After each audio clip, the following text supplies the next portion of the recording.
voltage regulation of a alternator. Then voltage regulation is nothing. It is just change of voltage magnitude from no load to full load. No load means when on armature terminal of generator there will be a no load, and the voltage across the terminal is only open circuit voltage. Change in voltage from no load to full load, it is known as voltage regulation, or it is calculated in percentage. And this will be the formula if E naught will be the no load voltage and V will be the terminal voltage. That this is terminal voltage at full load capacity. That is full load capacity of a generator. Then this will be the formula for our voltage regulation. And this depend upon these three factor. One will be IARA drop, another will be IAXL drop, and another will be armature reaction change due to the armature reaction. That means voltage change, or we can say that voltage drop due to armature reaction. Simply we can say that it is IA x of AR. IA x of AR. Then there are the various methods for calculation of voltage regulation, because our aim is to calculate these two parameters. One will be E naught and another will be V, or simply we can say that it is a V of T, terminal voltage. Then V naught is no load voltage. For calculating the no load voltage, just excite alternator on rated speed and rated excitation voltage. We are able to get the voltage by connecting a voltmeter across any line with respect to neutral. But how to calculate this terminal voltage? For this terminal voltage, either we have loaded generator up to their rated capacity, or either by some indirect method. Because for small rating up to 5 kVA, this direct method is possible by connecting load on the secondary side. But if the generator rating is more, for example, the generator are connected in thermal or hydropower plant whose rating is of 100 MVA. That means to 100 megawatt load or 100 megawatt practical load or construction of 100 megawatt practical load is impossible. Then we calculate this change in terminal voltage with some other way, and these method are known as indirect method. The one of the indirect method is our synchronous impedance method, and another will be the ampere turn method, or sometimes it is known as MMF method, and another will be zero power factor or pointer method. These are the three popular methods which are practically implemented to calculate the voltage regulation of our alternator by evaluating some alternative parameter. By evaluating some alternator parameter. But in your syllabus, only we have a synchronous impedance method. What will be the synchronous impedance method? It is very simple method to calculate the synchronous impedance. By calculating synchronous impedance, we are able to calculate the voltage regulation of a alternator. As the name suggests, in synchronous impedance method, the objective is to calculate this ZS, that is synchronous impedance. This can be evaluated by these three simple steps. One will be by conducting DC test, or another will be by conducting open circuit test, another will be by conducting short circuit test. The objective, as we know that the formula for impedance, this will be the simple triangle. Here it will be RA, here it will be XS, here it will be ZS. These are the parameters. So our objective is to calculate this ZS and RA. If we calculate these two parameters ZS and RS, we are able to calculate the X of S, synchronous rectance. And substituting the value of synchronous rectance and load current, we are able to calculate the our voltage regulation. Or also we know that V is equal to IZ for this AC system, Ohm's law for AC system. Then Z will be calculated by V by I, or we can say that synchronous impedance is calculated by V by I. So our objective is only and simply X is equal to is nothing, XS is equal to nothing, it is equal to ZS square minus RA square. Is it right? Is it right, this formula for impedance triangle? So ZS is evaluated by these two parameters. voltage and current, and RA is calculated by another test. That means we conduct three tests. DC test to find the armature resistance. That means from first test we are able to calculate this RA. And ZS is V by I, or we can say that this will be calculated as open circuit voltage that will be evaluated by this open circuit test. And another will be this current. If this current is a short circuit current, so that will be calculated by this test. If we know the value of this RA, VOS, ISC, we are able to calculate ZS as well as RA. By knowing these two values, we are able to calculate synchronous reactance. If we calculate synchronous reactance, then by putting in a substitute formula or by phasor diagram, we are able to calculate the uh, our voltage regulation of a alternator. Let's take our discussion how to calculate these parameter one by one. First, take DC test. DC test, or sometimes it is known as DC resistance test. DC resistance test. We know that in armature we have a three-phase winding. This will be the armature. We have a three-phase winding. Phase A, or either we can say that B, and it will be C. And this will be the neutral point. It is simplest test. इसमें हम क्या करेंगे, एक DC supply source यहां से लगा देंगे. ठीक है, एक डीसी सप्लाई सोर्स यहां से लगा देंगे और किन्हीं दो टर्मिनल में उसको कनेक्ट कर लेंगे. किन्हीं दो टर्मिनल में इनको कनेक्ट कर देंगे. And the simple is that, अगर यहाँ पे कुछ वोल्टेज हम वी दे रहे हैं, प्लस माइनस वी, कुछ करंट यहां से फ्लो करेगा. इस वाइंडिंग का भी कुछ रेजिस्टेंस होगा. For example, the resistance for this winding is R A and the resistance for this winding is R B. हम यहाँ से कुछ करंट फ्लो करेंगे. For example, it is a 10 volt source. Resistance इसके क्रॉस कुछ भी होगा हमारे पास 1 ओम अगर यहाँ पे अवेलेबल है, तो it will B 10 by 1 plus 1 2. तो current will be, sorry, resistance हम कैलकुलेट करेंगे. 10 वोल्ट हमने यहाँ से दे दिया है. इसको इवेल्युएट करने के लिए इसमें कितना इवेल्युएट, कुछ करंट यहाँ से फ्लो करेगा. देन यहाँ पे अगर हम एक एमीटर लगा दें कि कितना करंट यहाँ से फ्लो कर रहा है, कितना करंट यहाँ से फ्लो कर रहा है. फॉर एग्जाम्पल, ये हमारे पास क्या है, यहाँ पे वोल्टेज हमने लगा दिया और वोल्ट मीटर यहाँ कनेक्ट कर दिया है और यहाँ पे एक एमीटर लगा दे. तो by knowing this value of voltmeter as well as current, we are able to calculate the resistance. Simple Ohm's law. और it is in DC, that means voltage sources is DC. अगर हम इस तरीके से करेंगे तो हमारे पास क्या वैल्यू आएगी, VDC divided by IDC. VDC is from this voltmeter and IDC from this ammeter. But it connect in across two phases. इसमें दो फेस हमारे पास कनेक्ट है, एक फेस ए और एक फेस बी. इसका मतलब है जितनी रेजिस्टेंस की वैल्यू हमारे पास आएगी उसको हमें दो से डिवाइड करना पड़ेगा. Then we divide this by two. Simple. First में हमने किसके क्रॉस लगाया, we connect across phase A and B. Second phase पे हम कहा लगा देंगे, सेकंड में बी और सी. सेकंड के टेस्ट में यही वोल्ट मीटर एक डीसी सोर्स लगा देंगे और उसके बाद एक एमीटर लगा देंगे, कनेक्ट कर लेंगे. अगेन वो भी डिवाइडेड बाय टू करेंगे. थर्ड केस में हम कहा लगाएंगे, सी और ए में. देन कौन कौन से फेस आएंगे हमारे पास, सी और ए. और डिवाइडेड बाय टू क्यों करेंगे, बिकॉज ए के रेजिस्टेंस हो जाएगा, ए के रेजिस्टेंस होगा, डिवाइडेड बाय टू. ये तीन वैल्यू हमारे पास अलग अलग आ जाएगी. फॉर एग्जाम्पल, फर्स्ट टेस्ट में हमारे पास वैल्यू आ गई 1. सेकेंड टेस्ट में भी हमारे पास वैल्यू आ गई 1. थर्ड टेस्ट में भी हमारे पास वैल्यू आ गई 1. फिर क्या करेंगे इसकी, we take average value. That mean 3/2 of R DC. जितनी इसमें वैल्यू आई होगी, यहाँ पे जितनी भी वैल्यू आई है, फर्स्ट की 1, दूसरे की 1, तीसरे की 1, उसको क्या कर देंगे 3/2, इक्विवेलेंट निकालने के लिए 3/2 दिस आरडीसी. दैट मीन जो आपने यहाँ पे वैल्यू ली है. Now is it clear, is it clear. और सिंपली अगर आपने इसको 1/2 नहीं करना है, तो फर्स्ट की जो reading I, for example first की रीडिंग भी 1 है, सेकंड की रीडिंग भी 1 है, थर्ड की रीडिंग भी 1 है, तो simply go back 1 plus 1 plus 1. तीन रीडिंग है, इसकी एवरेज लेनी है, divided by 3. This will be the same formula. 2 इसने यहाँ भी वैसे ही लिया हुआ है जो एक्चुअल आई थी. अगर यहाँ डिवाइड कर दिया तो ठीक है आपके पास. Then it will be 3/3. Then resultant will be 1 ohm per phase. 1 ohm per phase.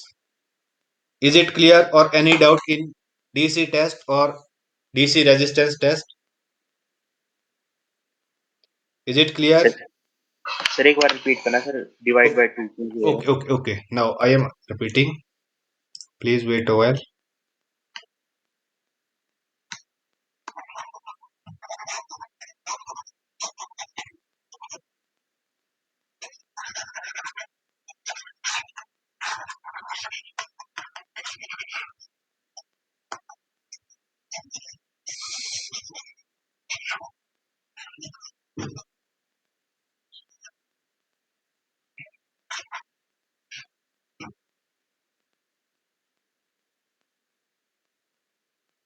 Now just this DC test or resistance test is used to calculate the our armature resistance.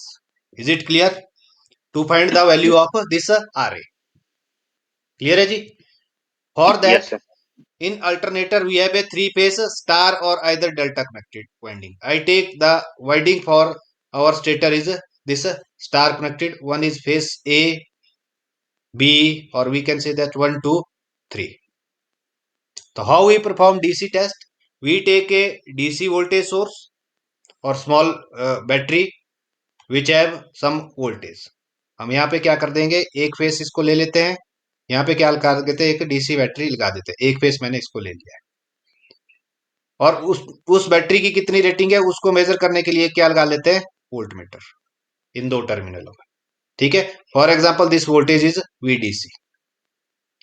कितना इसमें से करंट फ्लो कर रहा है उसको major करने के लिए हम क्या लगा लेते हैं, यहाँ पे एक एमीटर लगा लेते हैं जो मेजर करेगा हमारे पास आई डी सी. पहले हमने इन दो फेसों में लगाया. दैट मीन इस टाइम पे हमारे पास एक फेस ए और एक फेस बी, R1 और R2 सीरीज में कनेक्टेड है. अगर आप देखिए ये ओपन सर्किट है, इस टाइम पे अगर सिंपल सर्किट देखिए तो हमारे पास ये सर्किट बन रहा है.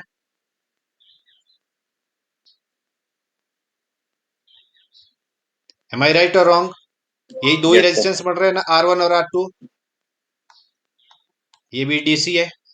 ठीक है जी, ये दो ही बन Yes, रहे हैं sir. ना. एम आई राइट और रॉन्ग? ये दो रेजिस्टेंस लगे ना फेस ए और फेस बी के. Is it clear? Yes, sir. Yes, sir. For example voltage हम दे रहे हैं, जस्ट फॉर अंडरस्टैंडिंग, वोल्टेज हम दे रहे हैं यहाँ पे 10 वोल्ट हम सप्लाई दे रहे हैं. ठीक है. और ये करंट उस टाइम पे जो रीड कर रहा है हमारे पास, it will be reading 5 ampere. तो मतलब हमारे पास वीडीसी की वोल्टेज कितनी है, 10 डीसी हमने दी है, और जो करंट हमारे पास एमीटर बता रहा है that is 5 ampere. That means we get value of 2 ohm. कर सकते हैं voltage by current.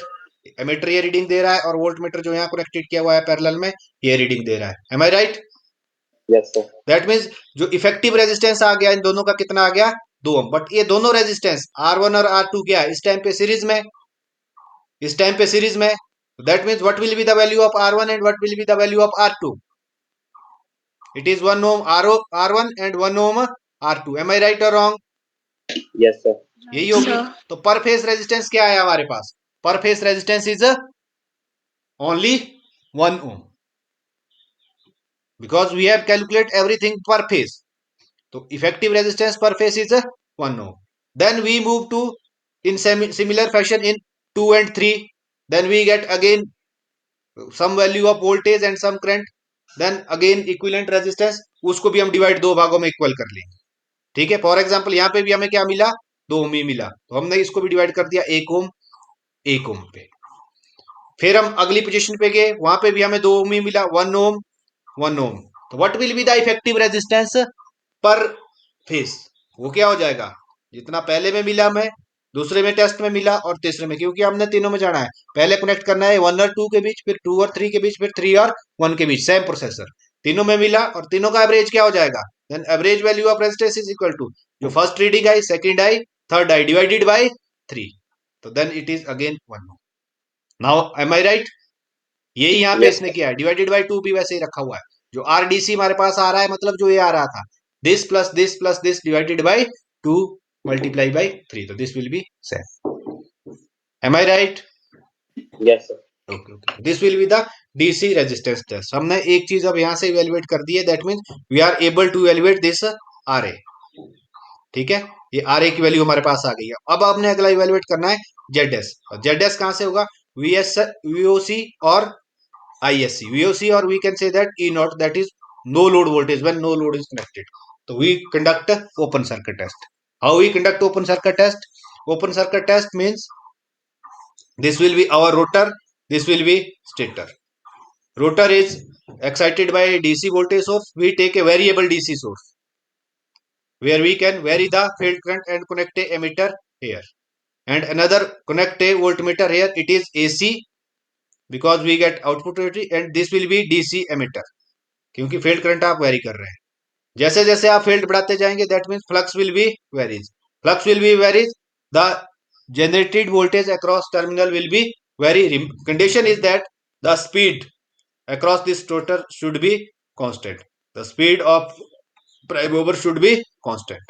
Condition is that कि जो इस रोटर को रोटेट कर रहा है that is at constant. As we vary the field current, this EMF will be varies. But one time when this field current is up to their rated capacity, rated पे पहुंच जाएगा, generator भी क्या हो जाएगा, this field winding will be saturated and there will be a no increase in the voltage, and after some time we get a constant voltage which is known as a saturation point, and this is called the open circuit characteristics of a generated, which is draw between open circuit voltage versus field current IF. That means these are which is VOC, or we can say that E naught versus this field current. And condition is that similar to that of open circuit test in transformer or open circuit test in induction motor, or similarly we can say that no load test in induction motor. It is in case of generator. The generator is rotated or turned at the rated speed. First condition is this. Second is that terminal are disconnected from the all load. That means there will be a no load on this terminal R, Y, B. There will be no load. These will be open circuit. And field current is set 0. Initially field current is set 0. This value. Then the field current is gradually varied. Field current is varying. This point is varied. We get some voltage across each these point. And the terminal voltage is measured at each step. Along way. It is thus possible to obtain the open circuit characteristics of generator, which is E naught, Vt versus field current from this information. So from this open circuit test, we are able to calculate the open circuit voltage. कि कितनी हमारे पास open circuit maximum voltage आई है. For example, this will be the rated current, rated field current, and this will be the open circuit voltage, that is called V naught without load. तो यहाँ से हमारे पास एक information मिल गई, that is V naught. If we see here, then we are able to calculate this VOC. Then go to short circuit. Condition is that the prime mover, that means rotor, will be rotated at the rated speed.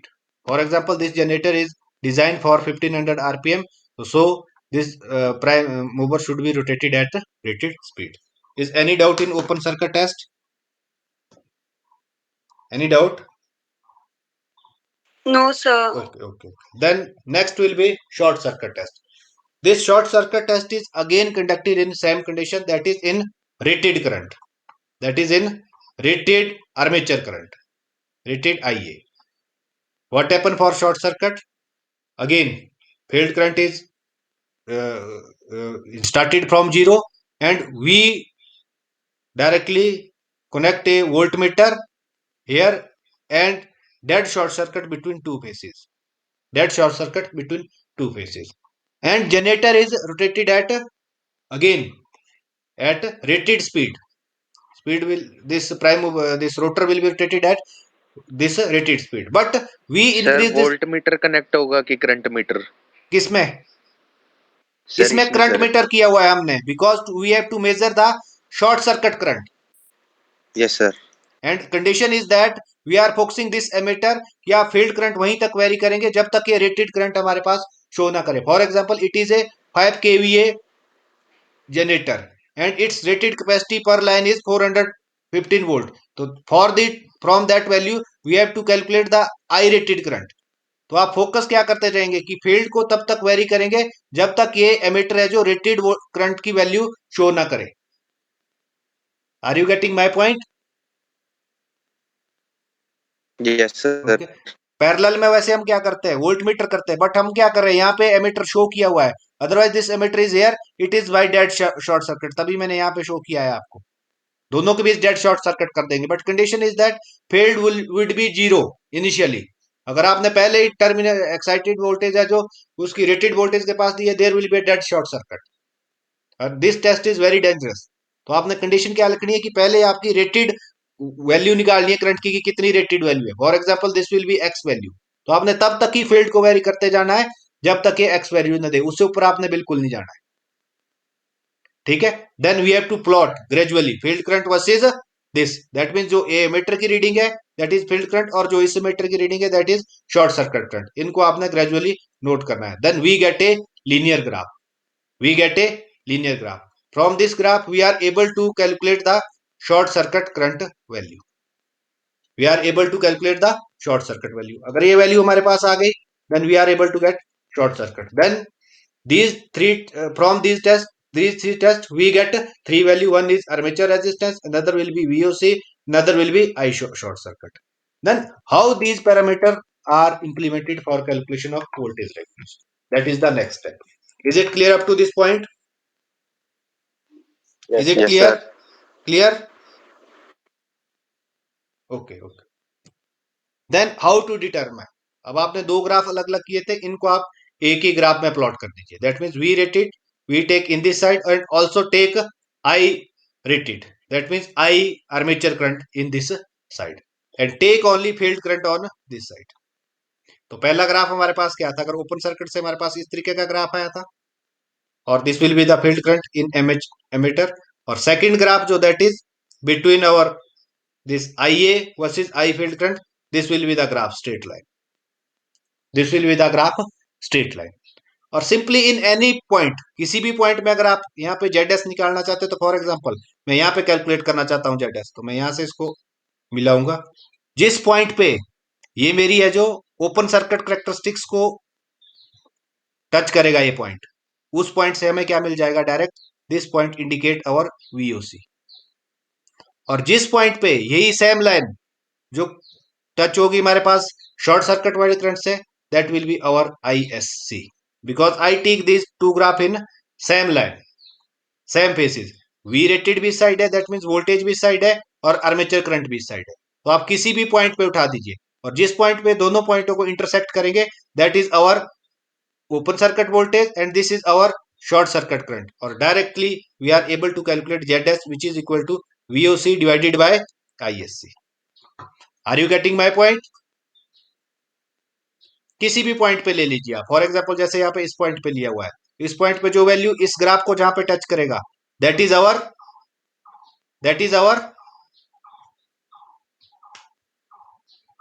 Our V rated.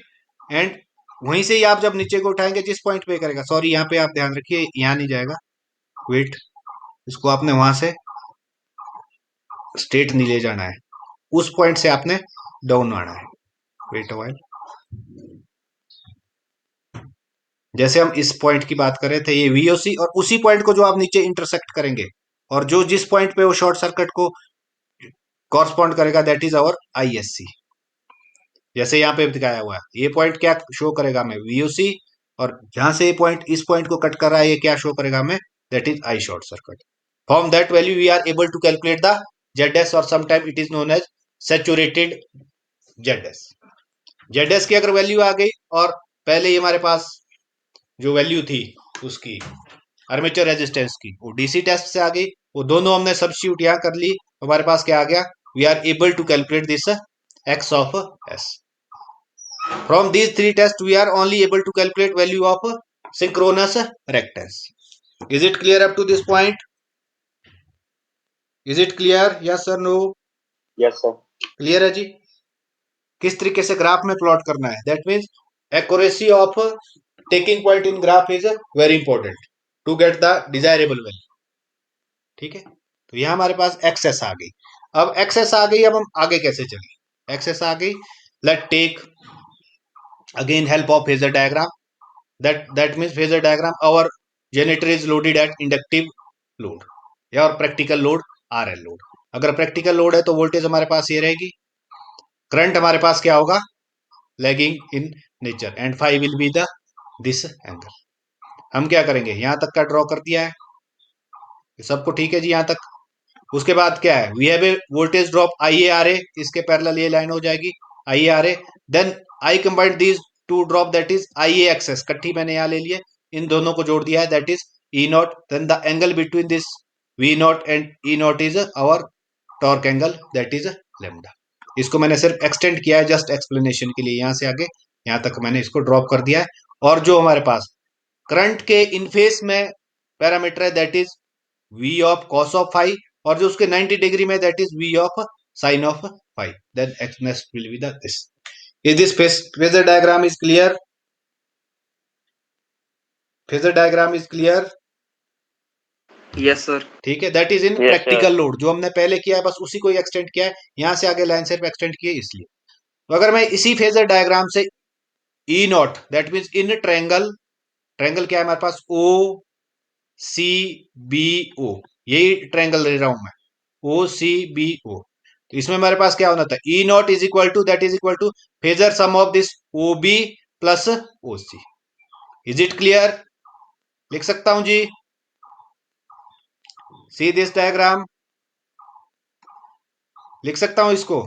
This E not is equal to O B plus O C. Am I right और wrong? Yes, sir. Then OB is equal to this O up to this point plus this point.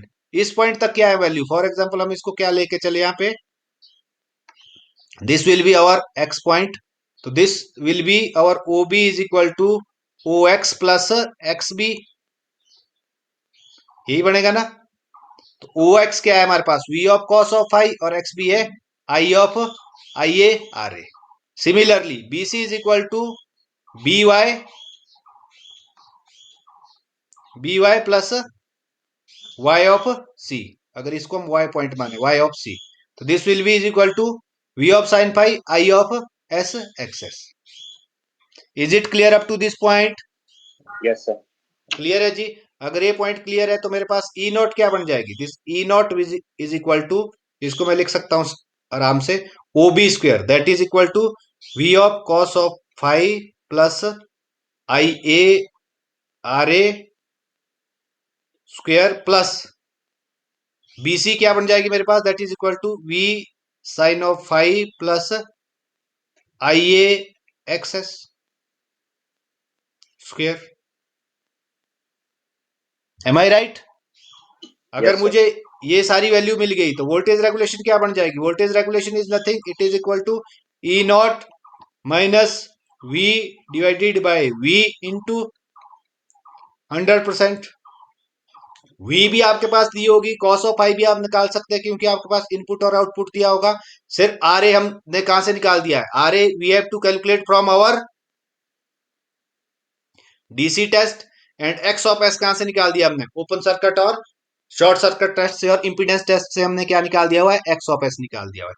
Then we are able to calculate the voltage regulation. Yes sir no? Yes, sir. That is case when we take this, हमने यहां पे कौन सा लिया था, that means और power factor is lagging RL. But if power factor is leading, if power factor क्या हो जाएगा हमारे पास, it is leading, what happen, this here sine will be minus. सबको पता है जी. सिर्फ वोल्टेज रेगुलेशन पे यहां पे जब कैलकुलेट करेंगे तो साइन क्या हो जाएगा, माइनस. और third case, if power factor is unity, unity means pure resistive है हमारे पास. अगर पावर फैक्टर यूनिटी हो जाएगा then sine of high value क्या हो जाएगी हमारे पास, zero. Is this value is zero ना, साइन जीरो इज जीरो. तो हमारे पास रिमेनिंग क्या रह जाएगा वैल्यू, रिमेनिंग वैल्यू क्या है, यहां पे आप जीरो भर दीजिए, वो वैल्यू आपके पास क्या आ जाएगी, that means five is taken as zero. जो इसको सॉल्व करके बनेगा that is for our resistive case. Now is it clear? only changes due to nature of load is in E naught, V remains same.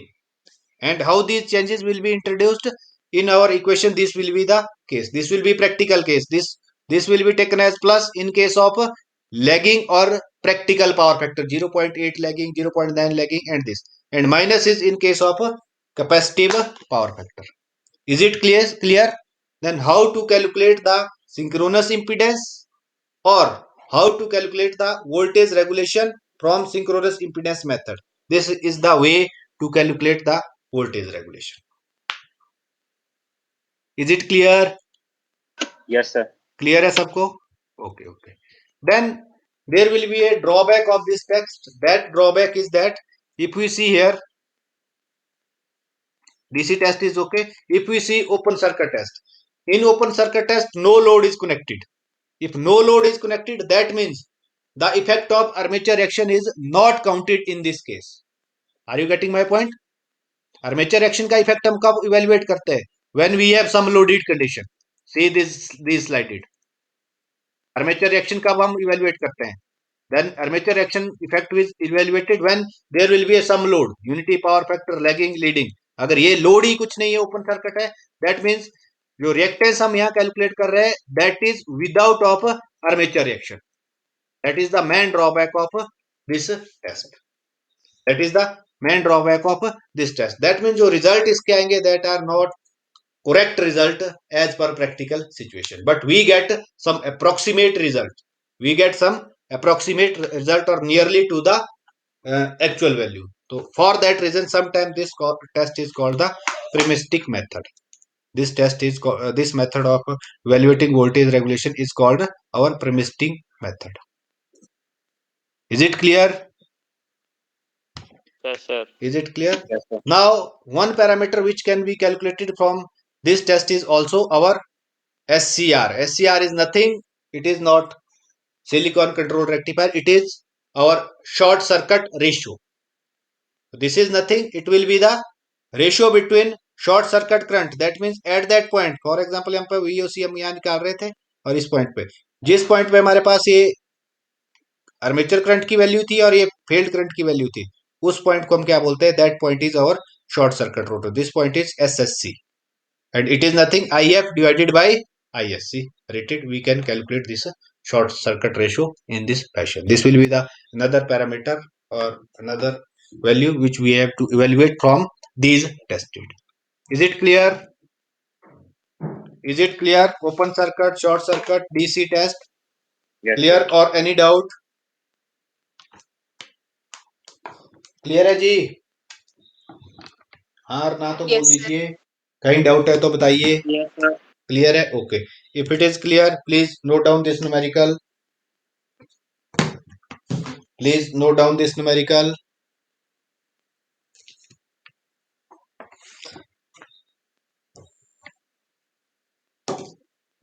Please कीजिए note down.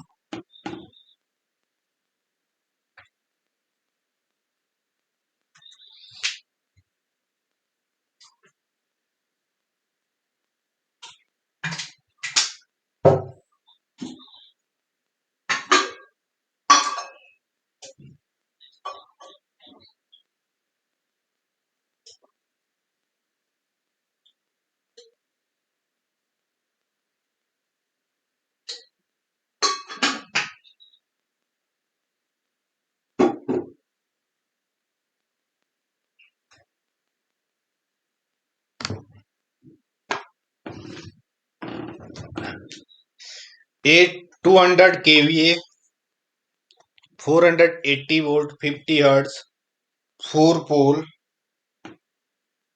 star connected synchronous generator with a rated field current of 5 ampere was tested and following data was taken.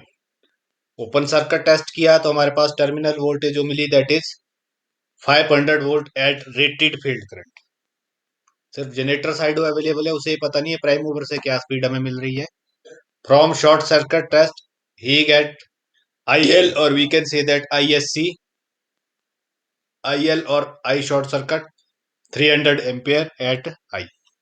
From DC test में से क्या क्या E apply 10 volt 2 terminal and current of 25 ampere. That means ammeter की reading भी दी हुई है, voltmeter की reading भी दी हुई है. Calculate the speed, calculate the mechanical speed. Please remove this point. Calculate mechanical speed of prime mover. Prime mover rotate,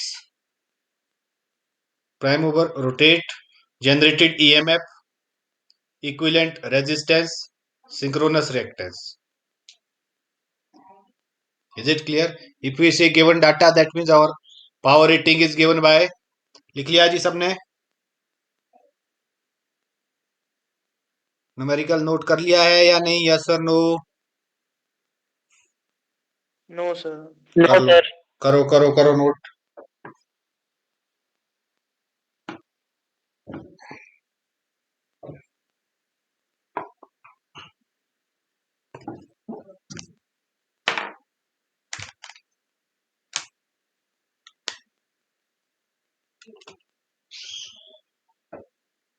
Sunday का full utilisation कीजिए, ठीक है। ब्रेकफास्ट किया या नहीं किया अभी तक?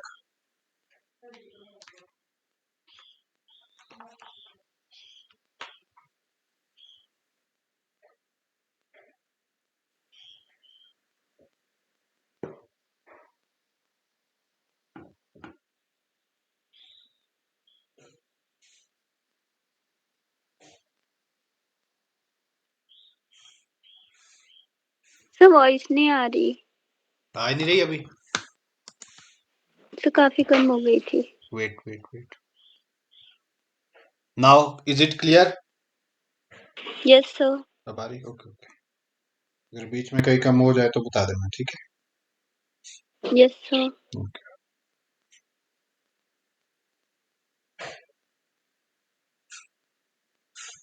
रजत कुमार कर लिया है numerical note?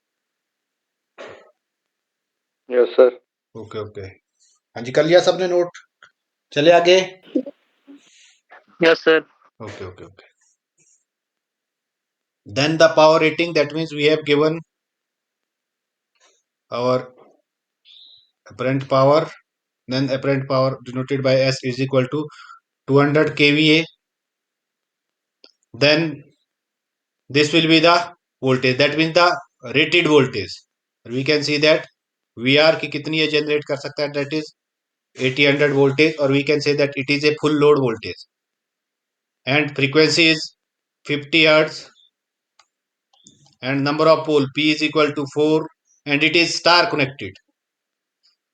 It is a star connected from open circuit, that means open circuit में हमारे पास क्या दिया हुआ है, we have given this value 540 volts. We can say that it is a no load or VOC. Voltage is 540 volt. And I load मान के चलिए आप ISC, I short circuit current is equal to 300 ampere. Then reading of voltmeter, that means VDC is equal to 10 volt, and reading of our emitter is IDC is equal to 25 ampere. तो first आपने calculate करना है mechanical speed. Mechanical speed means you have to calculate omega of m, and omega of m is nothing, it is equal to 2 pi n divided by 60. तो इसके लिए हमें क्या calculate करना पड़ेगा, n पहले कैलकुलेट करना पड़ेगा. n is nothing, n is synchronous speed, is equal to 2 pi f divided by p. Am I right? 120 frequency is 50, poles is 4. कितनी आ गई जी? 1500 rpm. Am I right or wrong? Yes sir. यही है ना? तो सीधी value भर दीजिए, 2 into 3.14 into 1500 divided by 60 कीजिए जी calculate, जो भी वैल्यू आएगी that is equal to radian per second. Calculator है सबके पास?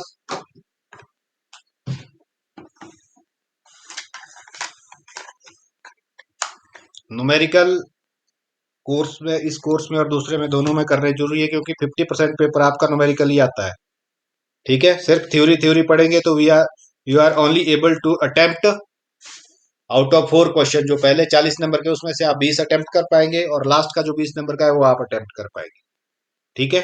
तो आप सिर्फ 157.0. That is 157 point something. Yes sir. Am I right? सबकी आ Yes, गई sir. भाई? ये तो मल्टीप्लाई करना है अब. रजत आ गई value? Yes sir. Okay okay. Raveena 157 point Yes, sir. Something. Okay. Then next will be generated EMF, कि कितना इसने जनरेटेड ईएमएफ है जो किया है. यहाँ पे हमें पहले ही दिया हुआ है कि कितनी मिली हमें, फील्ड करंट पे कितना मिल रहा है, 50 वोल्ट. तो generated EMF, if we see this और equivalent circuit diagram, this will be the equivalent circuit diagram. हम इस तरीके से करते हैं कुछ, XL XC, and it is a per phase. It is a per phase. Am I right? R A XL and X of A R, यही हमारे पास इक्विवेलेंट सर्किट है. But we give the terminal voltage is 540 and star connected, or we know that in star connection this phase voltage is equal to this line voltage divided by root 3, and this phase voltage is nothing, it is equal to E naught per phase. तो what will be the E naught? E naught is nothing, it is equal to VL divided by root 3 और VL कितनी दी हुई है हमें? It is 540 volt open circuit में जो हमने कैलकुलेट किया 540 डिवाइडेड बाय रूट 3। बताइए जी कितनी वैल्यू आ गई? समझ आ गया? Are you getting my point? Yes और नो? हाँ यस जी, सर। हाँ जी, कितनी है? That is Yes, sir. 311.76 volt 9 और approximately we can 914 take it is a 312 volt. Is it clear? Yes sir. Second point is clear. Third one will be the equivalent resistance. Equivalent resistance कहां से निकालते हैं हम? That is R A. क्या formula था हमारे पास? That is 3/2 of, sir star के लिए सर 3/2 1/2। नहीं स्टार के लिए नहीं, हम यहाँ पे वीडीसी सीधा हमने इक्विवेलेंट रेजिस्टेंस निकालना है ना। अब ये सीधा फॉर्मूला है हमारे पास, ठीक है। बट हमारे पास गिवन वैल्यू क्या है? वीडीसी है, आईडीसी है, तो हमें पहले आरडीसी निकालना पड़ेगा। वीडीसी आरडीसी निकालना पड़ेगा। 3/2 ऑफ आरडीसी, यही है ना? यस और no? Yes sir. And excuse me RDC क्या हो जाएगा? It is equal to VDC divided by IDC. VDC कितनी वैल्यू दी हुई है?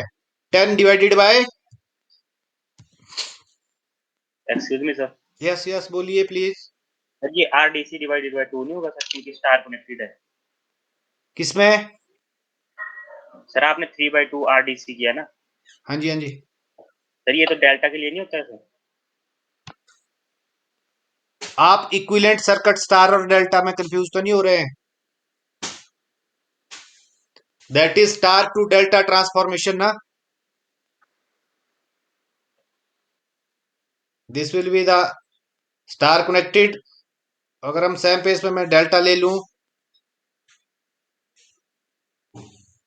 सेम पेज में अगर डेल्टा ले लूं, तो दिस केस में वो फॉर्मूला लगेगा जो आप बोल रहे हैं, but it is from DC test.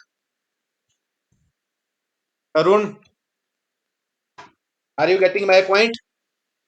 Yes ये सर। हमारी इस ऑब्जर्वेशन से जो हमने डीसी टेस्ट अभी किया है, जस्ट फॉरगेट दिस वैल्यू। इसको आप भूल जाइए। जो स्टार कनेक्टेड है that means winding are star connected. इसको आप स्टार और डेल्टा से कंपेयर मत कीजिए। Are you getting my point? Yes sir. आप कर रहे हैं ये वाली transformation, how to convert from star to delta and delta to star. वहां पे ये 2/3 होगा, क्योंकि अगर आप इस पॉइंट पे देखेंगे arm resistance divided by effective resistance, then we get 3/2। But हम यहाँ वैल्यू करेंगे from DC test. This is 3/2 of RDC. Then how to calculate RDC? It is VDC by IDC. तो वीडीसी कितनी हमारे पास दी हुई है? 10 वोल्टेज, और आईडीसी करंट कितना है? 25। It will be 10 divided by 25. It will equal to 0.4. Then you have to calculate, put this value here.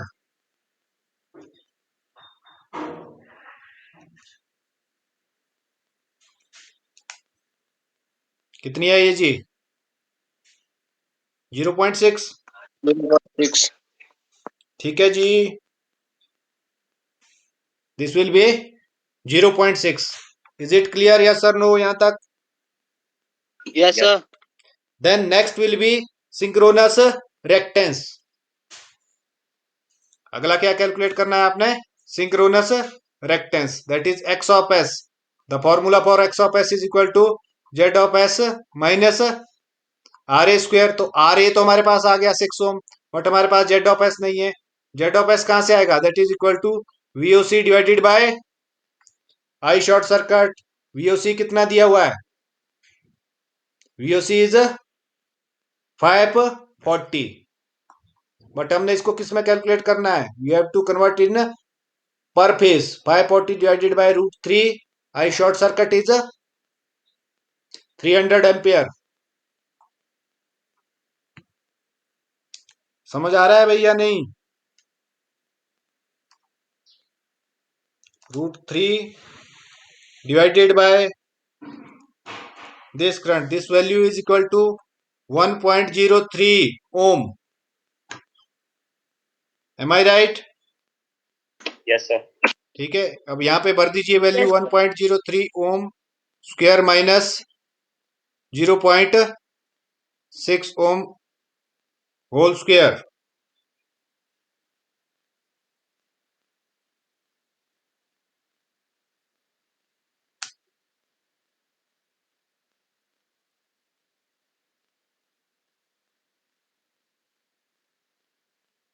Then take its under root. Then answer as per my calculation is 0.83 ohm. इस सब को calculate करने के बाद, ठीक है जी, यहां तक समझ आ गया है? Yes, sir. क्लियर है? तो this will be the our method for synchronous impedance and other these things. Is any doubt up to this point?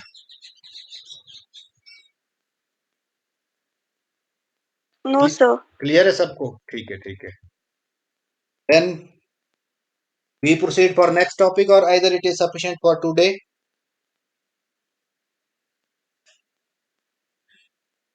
हाँ जी, कितना काफी है कि अगले टॉपिक की तरफ मूव करें? Sir, काफी है काफी. सर आज। ओके ओके ओके, Sufficient है, sir. सफिशिएंट है. Okay okay.